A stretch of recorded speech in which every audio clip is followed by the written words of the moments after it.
বিন্দুসম আধানৰ বাবে বিদ্যুৎ বিভৱ electric potential due to a point charge এটা যদি পইণ্ট চাৰ্জ থাকে তেতিয়াহ'লে তাৰ যিটো ভিৰ মানটো এইমাত্ৰ আমি গম পালোঁ W/Q বাট এই বস্তুটো আৰু অলপমান ইলাবৰেটলি অলপমান কুলম্বৰ অলপমান আইডিয়া আনি আমি এইটো উলিয়াবলৈ চেষ্টা কৰিম বেলেগ এটা ষ্টেণ্ডাৰ্ড ইকুৱেশ্যন উলিয়াবলৈ চেষ্টা কৰিম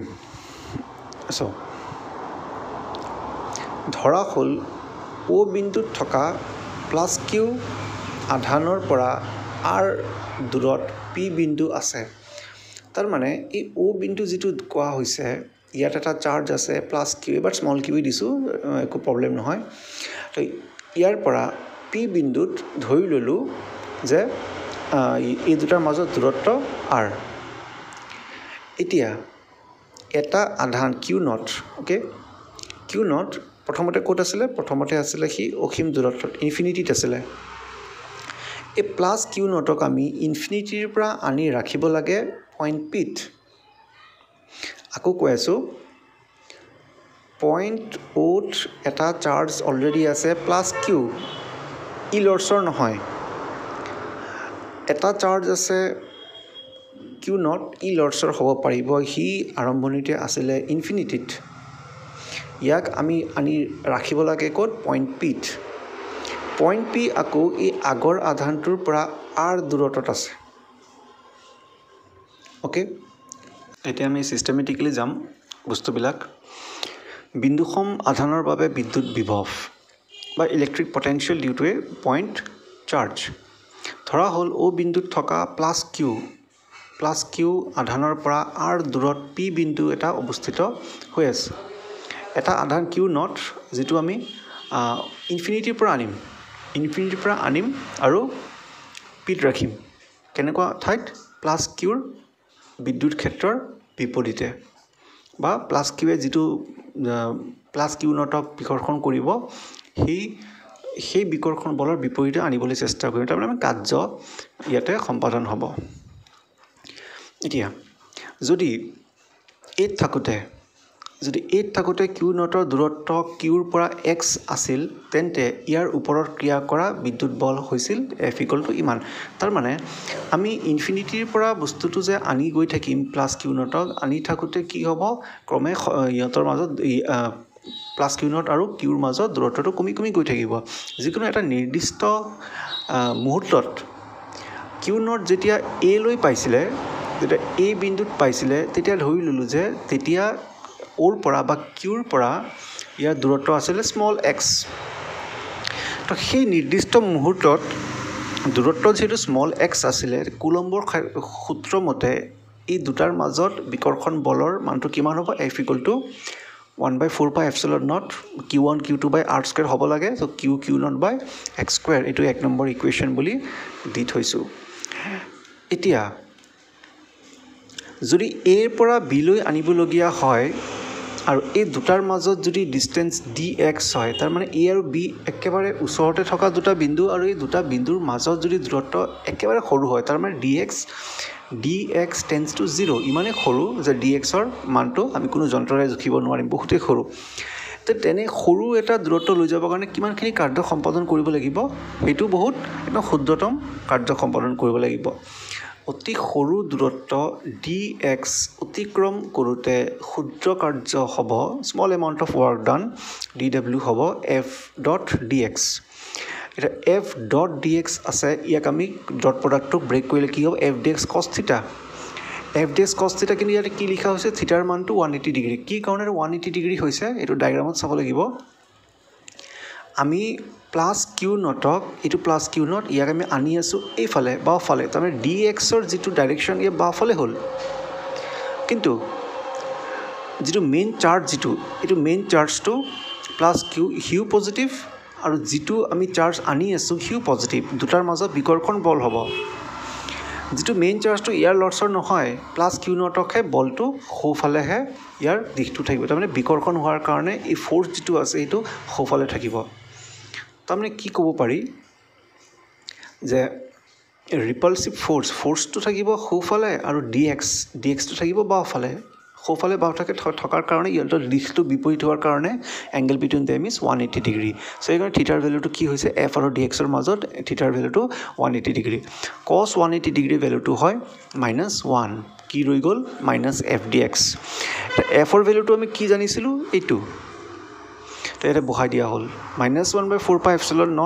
q naught by x square into dx টো আগৰ পৰাই থাকি গ'ল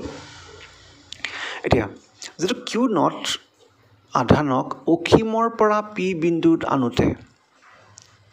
আসল কথাটো আমি অসীমৰ পৰা আনিছোঁ আনি কোড ৰাখিম আমি p বিন্দুত ৰাখিম তেতিয়া মুঠ কাৰ্য কিমান কৰা হ'ল এটা সৰু a ৰ পৰা b লৈ যেটো dx দূৰত্ব হিটোৰ ঠাইলৈ স্থানান্তৰ কৰিবলৈ কাৰ্য কিমান কৰা হ'ল হেতু আমি হিসাবটো কৰিলোই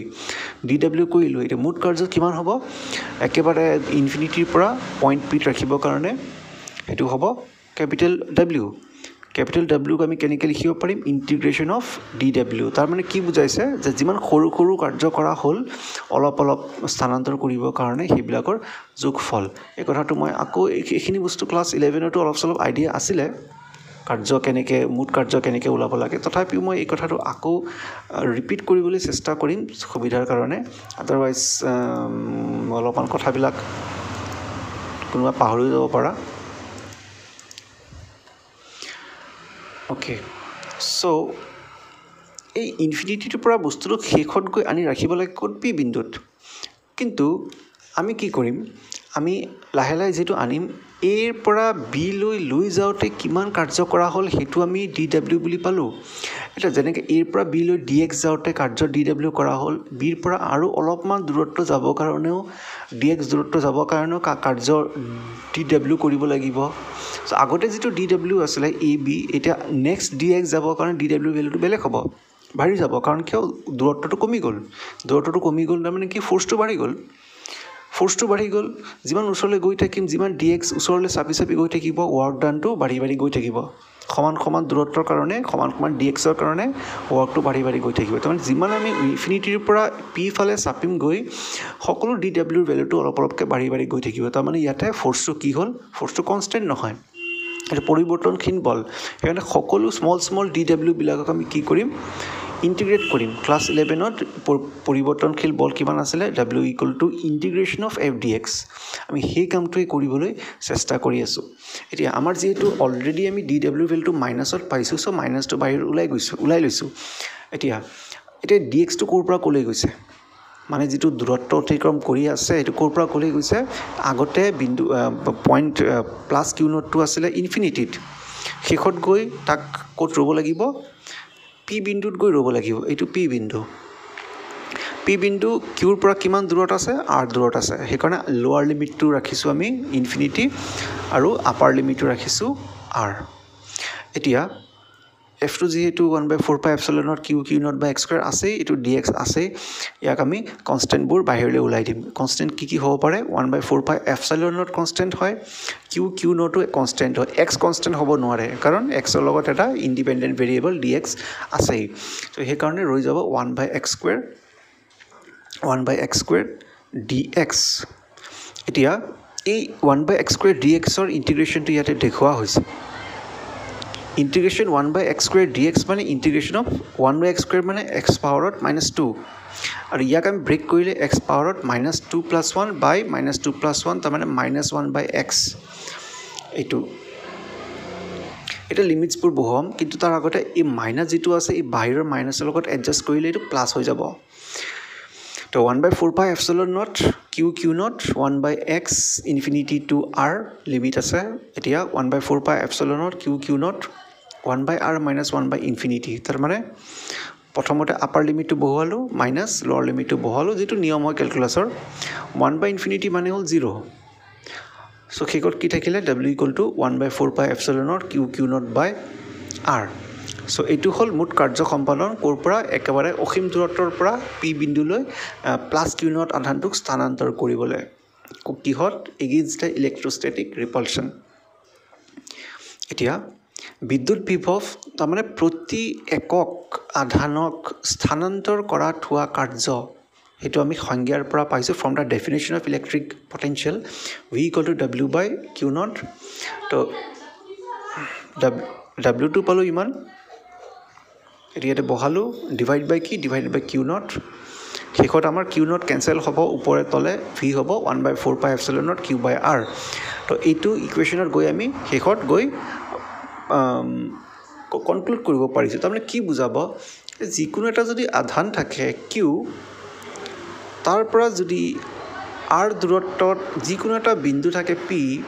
তেতিয়া পি বিন্দুত বিভৱৰ ইলেক্ট্ৰিক পটেনচিয়েলৰ ভেলু থাকিব 1/4 পাই এপচিলন নট কিউ বাই আৰ তাৰমানে কোনটো চাৰ্জৰ কথা কোৱা হৈছে যিটো চাৰ্জৰ কাৰণে পটেনচিয়েলটো হিচাপ কৰিব যোৱা হৈছে এই চাৰ্জৰ ভেলুটো আৰু কোনটো বিন্দুত আমি বিভৱৰ মানটো উলিয়াবলৈ চেষ্টা কৰিছোঁ সেই বিন্দুটো কিমান দূৰত আছে আৰ দূৰত সেইটো ইয়াতে প্ৰয়োজন হ'ব ইয়াৰ পৰা গম পাইছোঁ আমি যে ভি আৰু আৰৰ মাজত ব্যস্তানুপাতিক সম্বন্ধ হয় তাৰমানে যিমান দূৰলৈ পি গৈ থাকিব ভিটি মানে কমি কমি গৈ থাকিব